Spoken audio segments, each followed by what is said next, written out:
Tell me when we're ready to go live.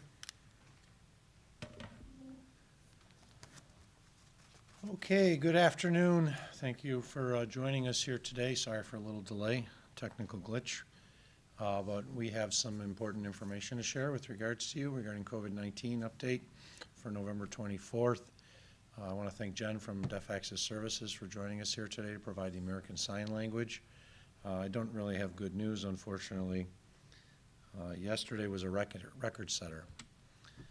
For November 23rd, the Department of Health has confirmed 878 new cases of COVID-19.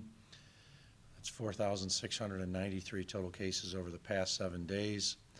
That's a case record over 7 days for 100,000 residents, 492. There's 121,847 total cases. The 878 new cases recorded yesterday is the highest ever recorded in a single day during the pandemic. The daily positivity rate was 11%. So I wish I had better news, but unfortunately we are going in the wrong direction, and this is the worst direction we've ever had, as we've almost surpassed 900 cases in a single day. These are new cases. These are not duplicates. These are individuals who previously did not have COVID. So that's a really bad sign.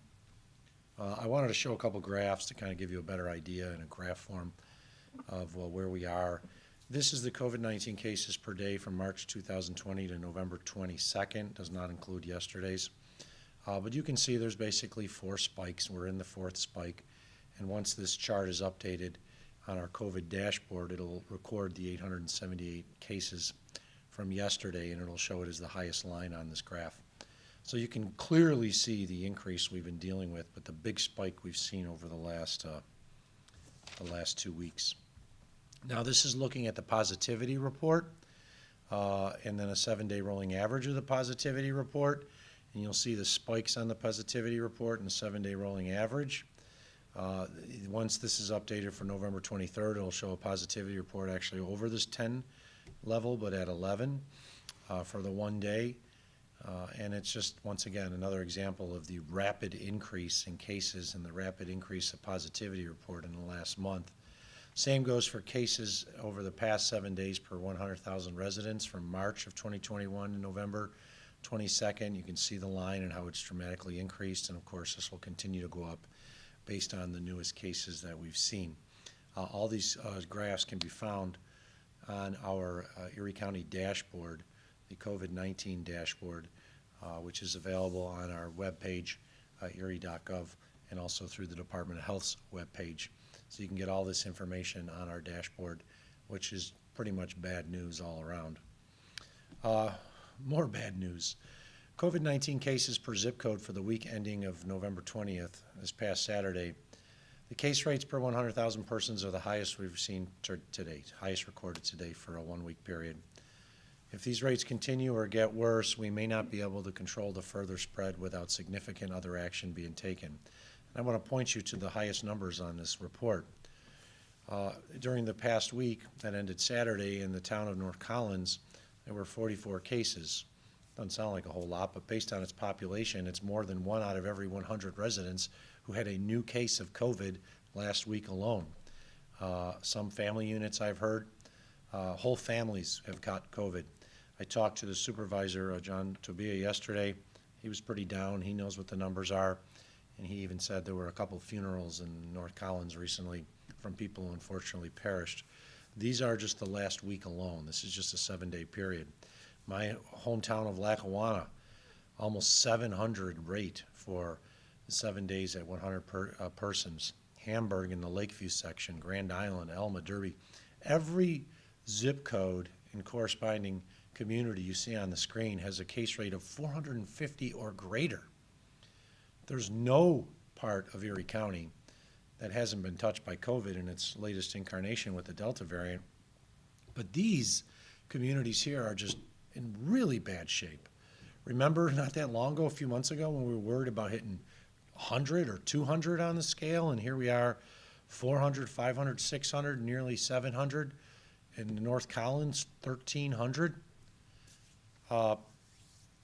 we're serious when we say if these rates continue, we're getting into an uncontrolled phase that we may not be able to control and stop the further spread unless we have some serious actions taken, including shutdowns, and nobody wants to do it. Nevertheless, I have no interest in doing that. Nobody wants to go back to the days of restrictions and shutdowns, but these numbers are just bonkers, as I said. They're just ridiculous. And it is not totally surprising to see this based on what we know is the vaccine numbers in some of these communities, as well as the spread of Delta. It's bad.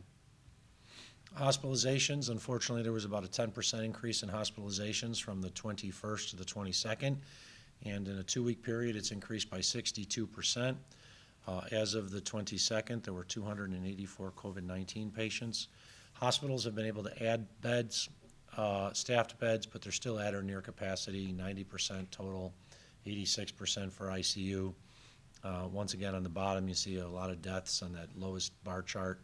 We had 3 people who died in Erie County hospitals on November 22nd. I'll talk a lot more about mortality a little bit later.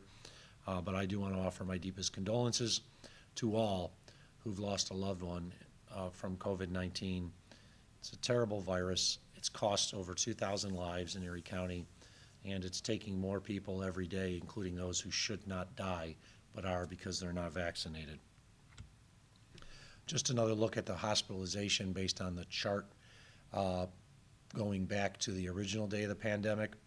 We have now surpassed what we saw back in March, April, and May of 2020, and we are nearly surpassing the spike we had in the spring in March and April of 2021. Our rate of growth is actually worse now than it was back in mid to late November 2020, and we know if we get to 400 people in the hospital, which is possible based on the numbers we're seeing, we are going to be easily surpassing our hospital capability unless we shut down for elective surgeries and other things, and we really don't want to do that. Hospitalizations by age, we haven't showed this chart in a while, but it's pretty spread even. We wanted people to understand it's just not seniors.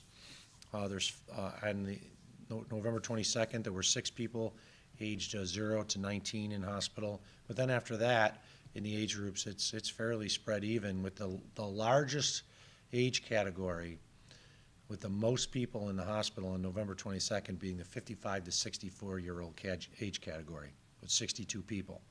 There are actually less people in the 75 to 84-year age category than 55 to 64, or for that matter, less people than 65 to 74. Disappointing to see that there are young people hospitalized, but we know COVID in the Delta variant is very strong, and it's having a significant impact among those that are unvaccinated, especially those under the age of 60 who are unvaccinated. They are making up the vast majority of those who are in hospital but are under the age of 60, are the unvaccinated. And I want to show you this chart here, which shows you the status of hospitalized patients on November 22nd. 61% of all COVID-19 patients were not fully vaccinated. But when we talk about ICUs and airway assists, intubation, 71% are unvaccinated. And when it comes to the younger age category, it's generally those that are unvaccinated by a large margin, like 90%. When we talk about the older age categories over the age of 75 and 80, there are vaccinated people who are in the hospital. But when you're under 70, especially under 60, it's almost all unvaccinated people. They shouldn't be in the hospital, but they are because they're not vaccinated. And a good example of it is what we see right here.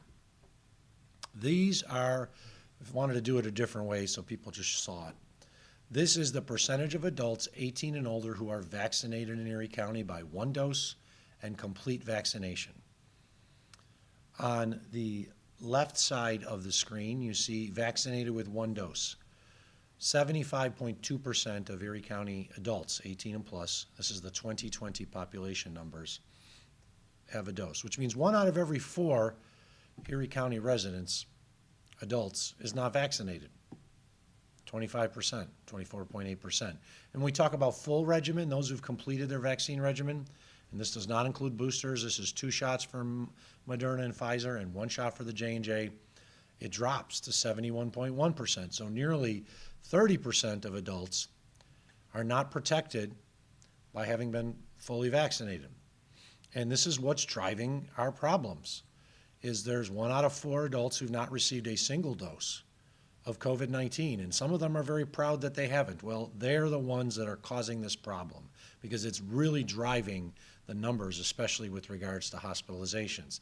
And we don't think we'd see as many new cases if we didn't have so many unvaccinated people in our community. I can talk till I'm blue in the face. I know there's certain people who will not get vaccinated, but you are really risking serious illness and death. The numbers are terrible. They're just terrible with regards to community transmission. And this number here, through yesterday, shows that 75% of Erie County adults are fully vaccinated, which have 1 dose. And 1/4 of Erie County's adults, 1 out of every 4. So when you're in a room with 40 people, 10 of them, in all likelihood, on average, will not have even received 1 dose. Think about that when you go into big gatherings and big parties.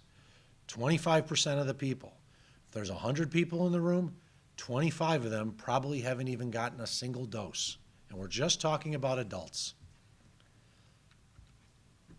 Mortality data, we released this yesterday. 20 Erie County residents died between November 12th and the 18th, including we added an additional individual who was under the age of 40 for the month of November who died. This shouldn't happen. And I want to point out these 2 numbers because I think they're very important. 74%, or 3/4 of all deaths since July 1st, for persons under the age of 80 were not fully vaccinated. And while people say people are dying that are vaccinated, 64% of all fully vaccinated persons who died since July 1st were 80 or older. And it's just simple. If you're unvaccinated, your odds of dying are so much higher. And we're losing people in the prime of their life because they were not vaccinated. Once again, I offer my deepest condolences to the family and loved ones who've lost them. I know some people have lost family members and they tried to talk their family member into getting vaccinated and they wouldn't. And they know that that person probably would be alive. I mean, I don't know what else to say other than it's kind of Russian roulette out there. The Delta variant is very strong, very virulent. It's running like wildfire throughout Erie County. And I know on average that 10% of all people who get sick need some sort of hospitalization. And then 10% of those people, or about 1% of everybody who catches COVID, will die. So if we had 878 new cases just yesterday alone, there's probably 9 people in there that will die. We've had over 4,000 cases in a week, in the prior week. There's probably 40 people of those 4,000 cases that will die. And I don't know what to say other than please be safe and get vaccinated. Response, we continue to respond. Our contact tracers are working overtime. There's high level of community transmission. We talked about this. There are noted family and household clusters of COVID-19. Usually if one person catches in the family, other family members will. Thanksgiving's tomorrow, and happy Thanksgiving to all. But the Erie County Department of Health encourages people who plan to gather with friends and family to stay home and away from others if you are ill. Do not leave your house. Do not have other people come to your house if you're sick. Even if first off, you're supposed to be isolated if you are in quarantine if you have COVID-19. But if you are sick, you need to isolate yourself until you at least know what you got. But you should just stay away. Stay home from others. Do not go anywhere else. Do not have anybody come to your home. I know it's Thanksgiving, and everybody wants to celebrate Thanksgiving. But Thanksgiving is a secular holiday to be thankful for what we have in this country and the bounty we have and the people that we have in our lives. And we don't want to have Thanksgiving be the day that you passed COVID-19 on to your parents, your grandparents, another loved one, and they died from it. If you're sick, stay home. COVID-19 testing is a tool to make sure you know your status before you gather. There's a lot of people I heard today that are getting tested today, wanting to know their status so they get the results by tomorrow. That's a good thing. I appreciate that. I'll be taking a COVID-19 take-home test myself tomorrow before Thanksgiving, and I want people to know that you can go. There's lots of places to get tested, and you'll get your results probably before tomorrow. If you haven't done so, think about it. It is very important to know your status. We talked about hospitals. We talked about this 2 days ago. We must prevent hospitals from being overrun with COVID-19 patients. Hospitals are currently at or near capacity. The wait times in hospital emergency departments for care can be 8 to 12 hours or more if you don't have a life-threatening issue like a gunshot, a stabbing, a heart attack. If you go there with a broken arm, you're going to be a long time before you actually can get basically a bed or truthfully get the care that you need. And we really want to avoid what happened in the South where people died treated from treatable illnesses because there were no beds. There was a story about the veteran who died from gallstones in Harris County, Texas, because there was no bed for him. And he basically writhed away in pain until he died.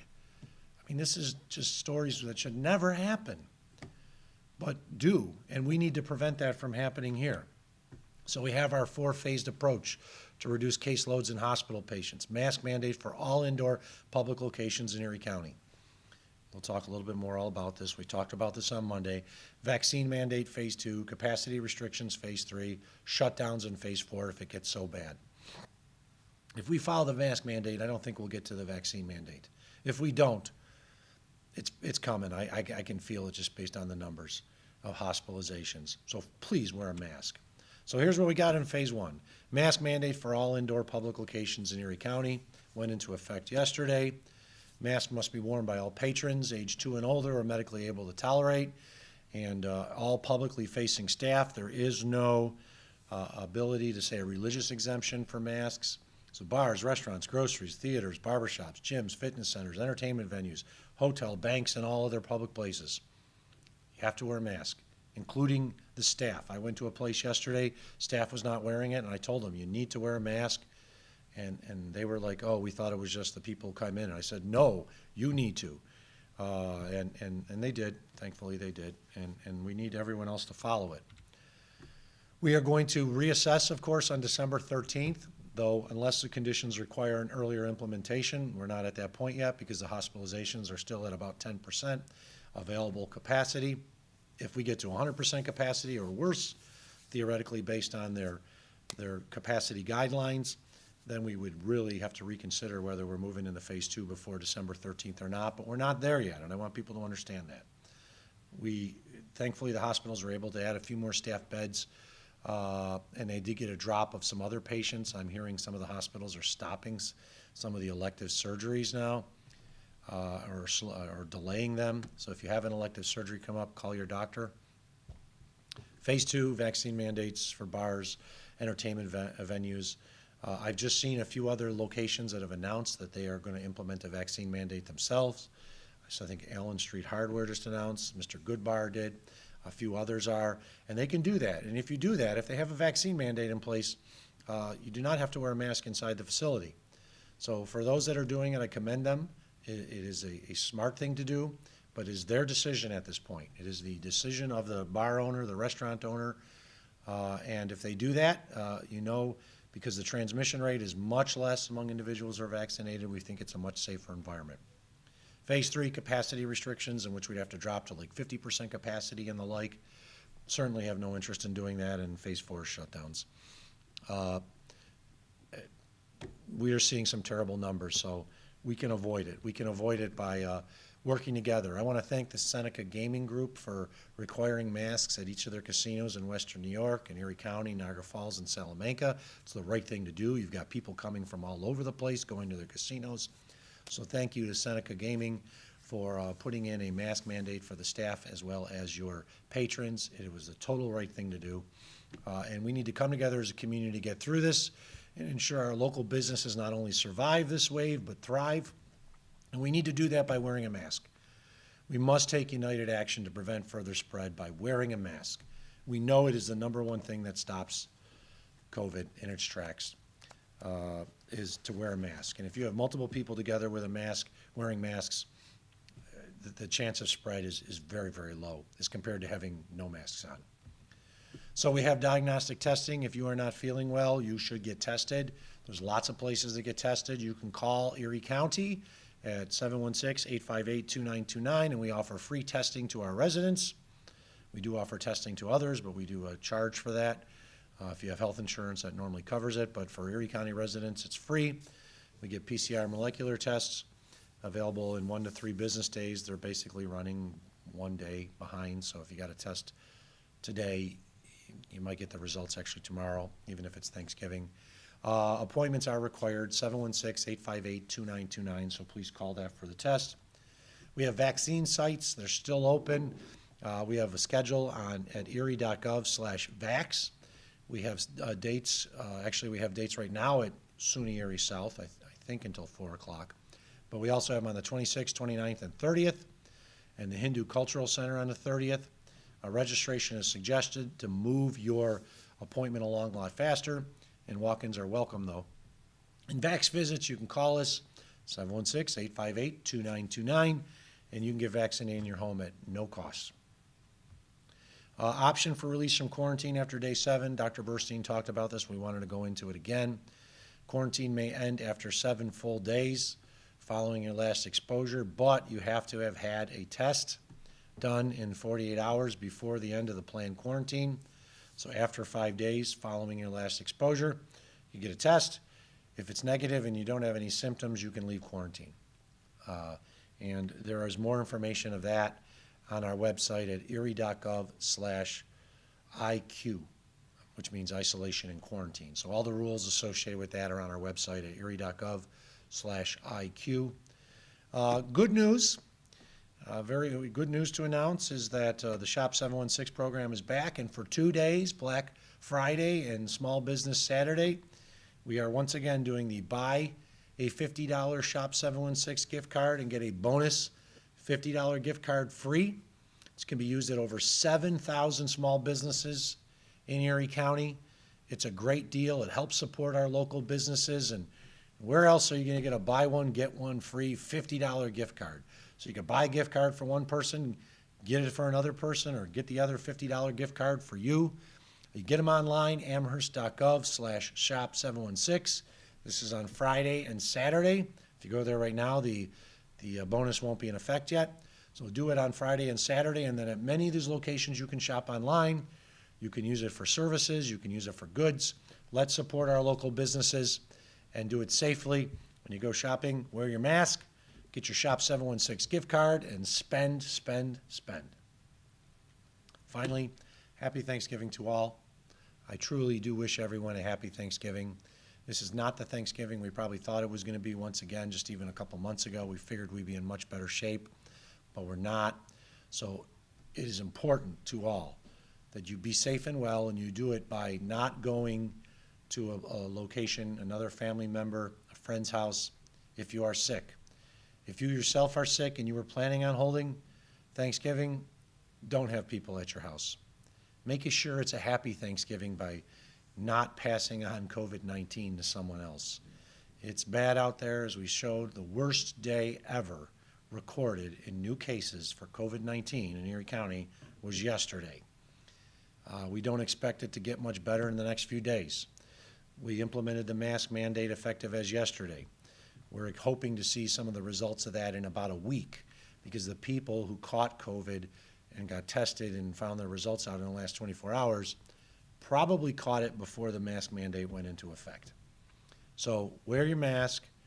You might even want to think about wearing masks if you're joining your family members other than eating at the table. Get tested if you don't know your results already. And be safe and well, and have a very happy Thanksgiving. But no, it's not a good time out there as it pertains to COVID-19. And we want everyone to have a very joyous, happy holiday season, not be laid up inside with COVID-19 and everything else that can come with that. So with that, I'll open it up to questions and answers to the members of the media, if you can open up the lines. And the first question will go to the Buffalo News and Mark Summer. Mark, are you there? You have to hit *6 if you are on a phone, or unmute yourself on a computer.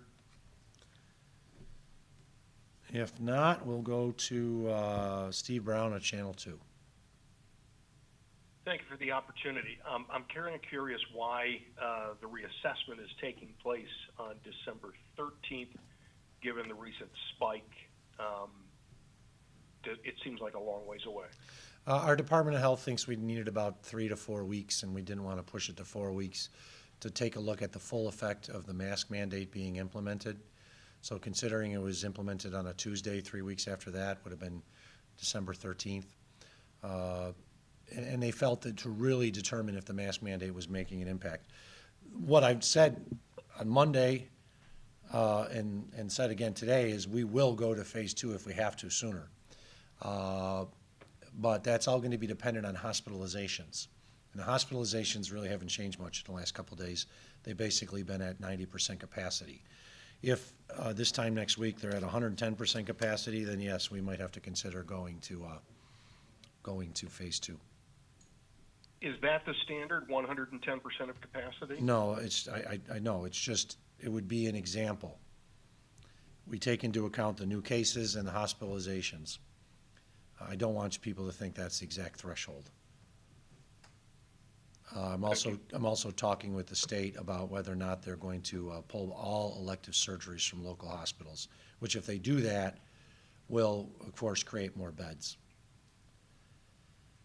Chris Horvath, Channel 4. Mark, happy Thanksgiving. Can you tell me, I know it's been just a little more than 1 day, but based on the 30 or so hours that the mandate's been in effect, have you guys been seeing compliance? I know you mentioned that one anecdotal situation you were in, but on a more widespread scale, how was compliance? Well, we had sanitarians go out yesterday. They were not issuing fines, they were issuing warnings. And what we heard is that in most places there appeared to be pretty good compliance. And also yesterday, email and other information went out from the Department of Health to those who get inspections and so forth to let them know that this was happening. So we have heard of pretty good compliance. Of course, we're worried about tonight and bars and what we might see in bars, which often, because this is the busiest bar night of the year, is one where you see bars absolutely packed. So we're worried about that.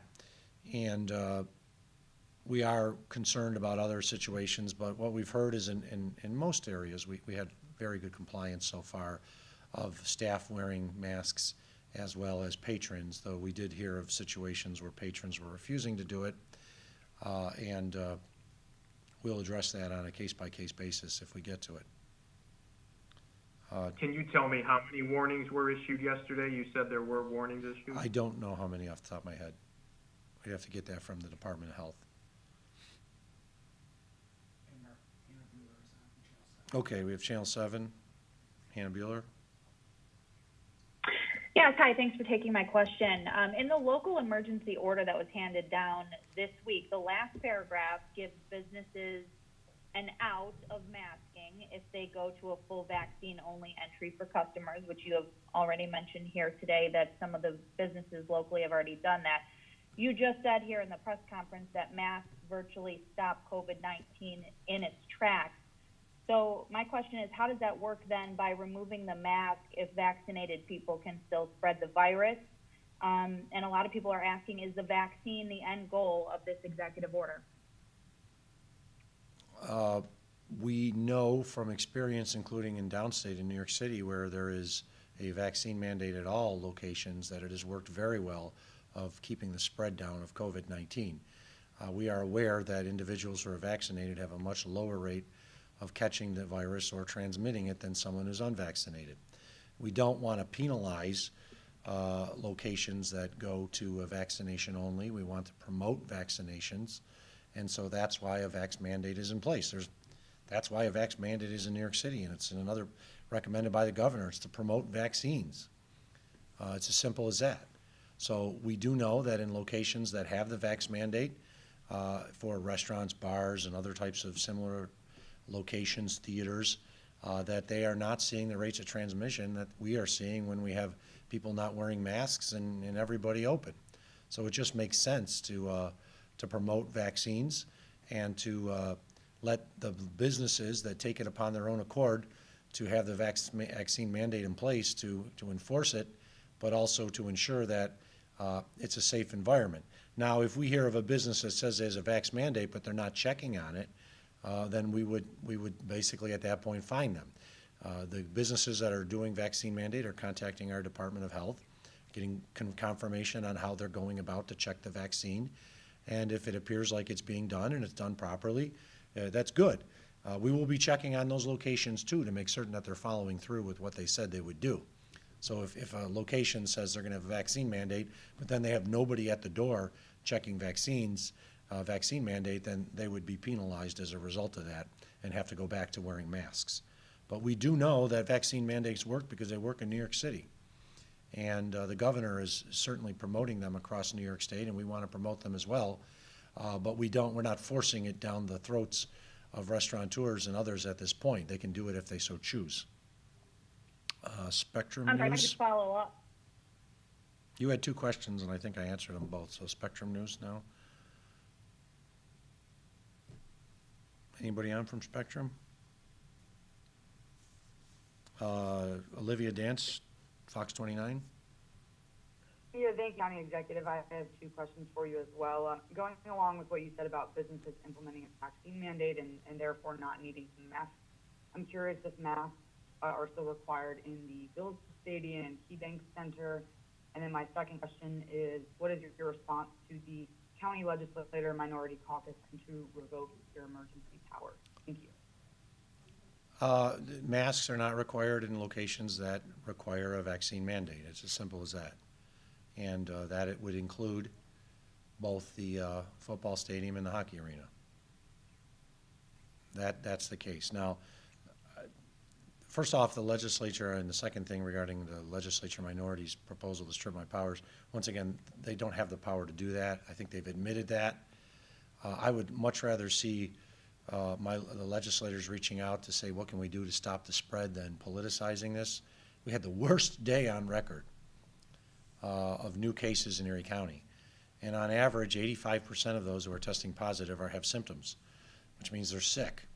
So I would much rather see legislators and others, instead of politicizing this, let us know what they feel they could do to help us to slow down the spread of COVID-19 and protect as many of our residents. This is not political.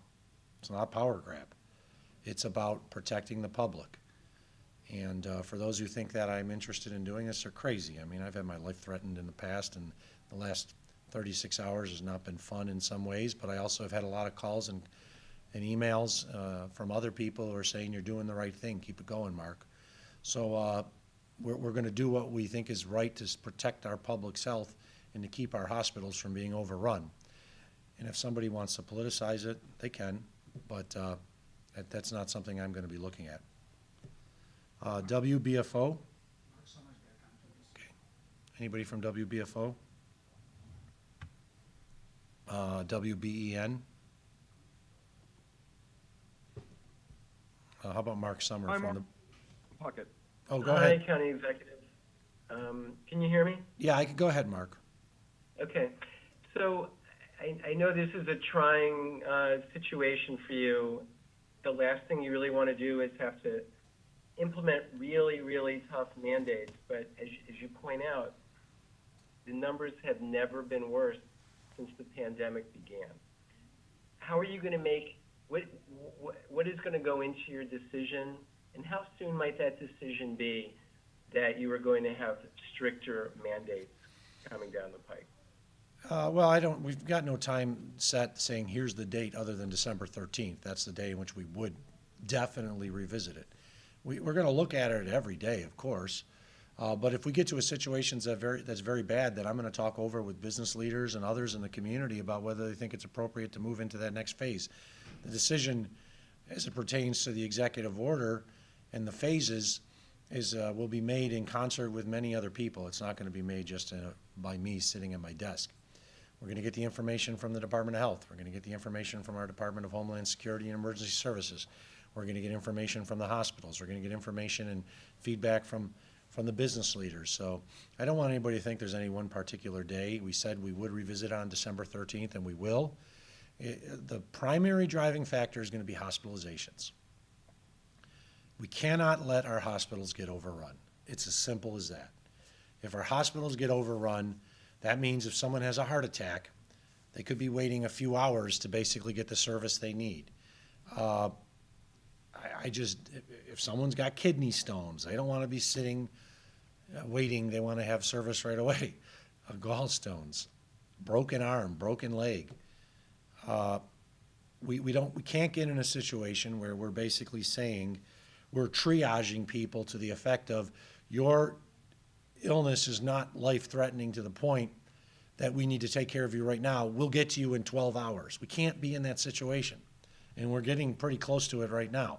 So I don't want to put a particular date. I don't want to put a threshold. I want to talk to our partners in the hospitals, our partners in New York State, and the business community, and make a united decision if need be. We can avoid this if we just wear masks and keep the spread down. If everyone's wearing a mask and things are good, hopefully we'll see a reduction in cases starting in the next few days.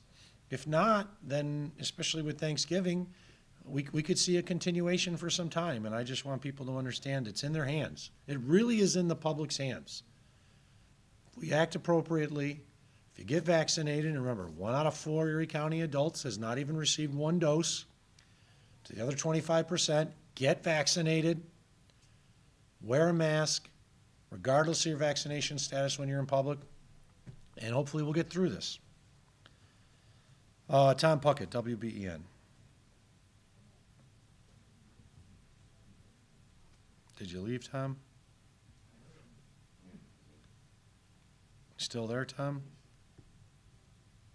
Just unmute yourself if you're talking. And, record high level. Okay. Is there anybody from any other media outlet that is on that was not called upon? Mark, I'm here. Okay, go, Tom. You were there, go. Mark, I'm here. Okay, go ahead, ask your question before we lose you again. You're not coming through. All right, Mark, a question that we've been getting from our audience has been, I'm here, Mark. Yeah, go ahead, just keep on talking, we're hearing you now. The Erie County, Mark, your executive powers, you seem to be the only county executive in the region that still has these powers, and we've got listeners asking, why are you still using these powers when others have given them up and the state has given them up? Well, I will state this, that we kept our emergency powers in place so that we could efficiently deliver vaccine clinics and testing clinics, and we were able to do that throughout the summer and the fall. The other counties, there actually is only one other county in Erie County that has a county executive. That is Chautauqua County. Other counties, I'm going to say this right now, and I know it's going to get them pretty angry. They're acting reckless by not implementing appropriate standards. Some of the percentages in these other counties are even worse than ours. And I truly think they're reckless. And they're talking, if they want to talk about freedom, they can have the freedom to die or let their constituents die, but I think it is reckless that they're not acting, whether it's Allegheny, Niagara, Genesee, Wyoming. They should be acting to protect their public. Our hospitals are getting their patients. Eventually, our hospitals are going to turn their patients away because there's going to be no room for their patients. And they need to think about that. So they need to act appropriately. I will always act in the best interest to protect our citizens and our community. If it costs me politically and people want to vote me out of office in the next election, so be it. I can keep my head held high knowing I did the right thing. For those who don't want to do it, I'm sorry. You're acting reckless and you're putting the lives of your constituents at risk, and there are people dying because of it. Simple as that. Any other media outlets? County Executive, can you hear me? Yes, go ahead. Oh, okay, yeah, Ron Plants from Channel 2. As you're probably well aware, the small business community, members of it are considering a lawsuit against the mask mandate. We did just have a briefing with Corey Hogan, and he had brought up the point about contact tracing. Their contention being that they have not been able to get contact tracing information from the state or from the county, and their contention is that the last time it was available to the public was last fall, and it indicated household spread was worse than anything any business was doing. Are you willing to release the contact tracing information? And number two, very strong rumor out there circulating among some people that the number of hospital beds in this region is actually lower than it was at this time last year. Can you provide us with information on what the hospital bed availability is at this point to perhaps deter that rumor? Well, I'll start with the second thing first. I will say this. It is staffed beds that the hospitals go by, and they are having problems staffing beds because of issues associated with just everyone's dealing with staffing. They've lost people that were working previously who've quit. So there are, as I said, staffed beds is the key. And remember, last year also there were elective surgeries that were banned. So there were more hospital beds available because elective surgeries were banned, as well as there was greater staffing because people just aren't working to the same degree they once were.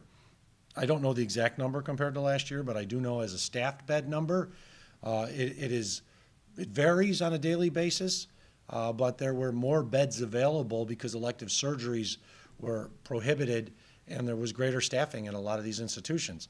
We've lost, I believe, St. Joe's as a COVID, remember St. Joe's was a COVID-only hospital. It is no longer a COVID-only hospital, and Catholic Health is converting it, my understanding, to a nursing facility, so we've lost a lot of beds at St. Joe's. So I'm sure there's lots of rumors out there, but rumors aren't always true. And then in regards to the other one, if anybody wants to sue, we've said it before, we've dealt with lawsuits, we've won lawsuits.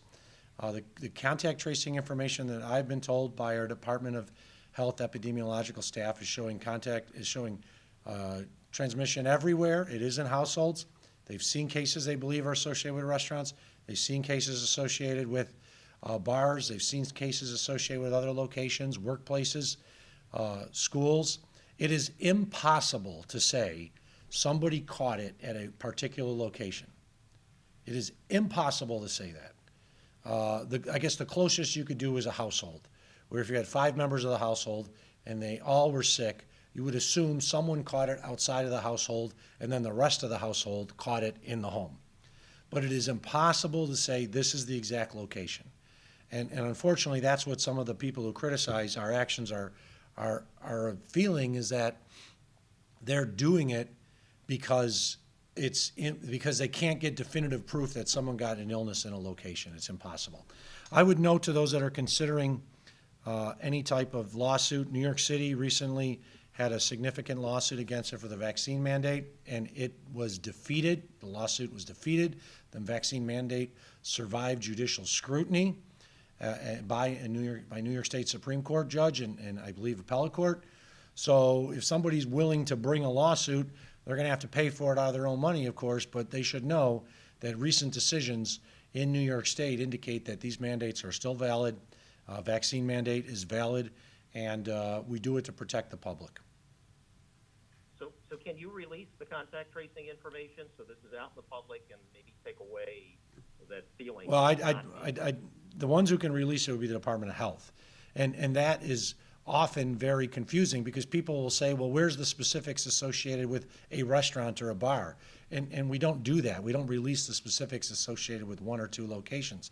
We've said the contact tracing indicates, and I want to remind you, Ron, there were 878 new cases yesterday, which means there's going to be 878 contact tracing reports in the next few days as they talk to these people. And that's on top of the hundreds and hundreds we've received in the last few days. So for those who are thinking like, oh, there's only this is easy. You can get it like that. It's not easy. Our contact tracers are working their tails off. And at this point, they're basically trying to get as much information they can from the public and then having those individuals contact their direct close contacts outside of their family who they think they were exposed to. It's bonkers. It's nutso and how busy it is. And if we get sued, we get sued.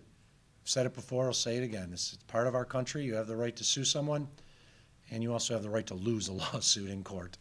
And if they want to go ahead and do it, they do it at their own peril by spending their own money to do it and potentially losing out. I will say this as an attorney who doesn't practice anymore, the only ones who win in that game are the attorneys who rack up a lot of legal fees regardless of whether they win or lose. With that, we are almost near the hour. I want to thank Jen from Deaf Access Services. I want to thank you all for participating. I want to remind everybody we are in a terrible COVID-19 situation with new cases. The highest recorded case date ever was yesterday with 878 new cases, which means in the last week we had the highest date, the fourth highest, the fifth highest, and I think the eighth highest. So just in this week alone, we've had 4 or 5 of the worst days ever in the pandemic. And for those who are trying to make it seem like it's not real, it is real. There are people getting sick. There are people dying. There was a person under the age of 40 who died in 1 week during the past week. And it's all unnecessary. I do wish you a very happy Thanksgiving, but most importantly, have a safe Thanksgiving. Wear masks when you're out in public. Get tested to find out if you are COVID-19 positive. If you are sick, do not go anywhere. Do not subject yourself to other people because you could spread it on, and based on the Delta, you will spread it on. Western New York, unfortunately, appears to be a hotbed of COVID in the country right now, and we have to do better to protect our fellow citizens. So be safe and well to all, and have a happy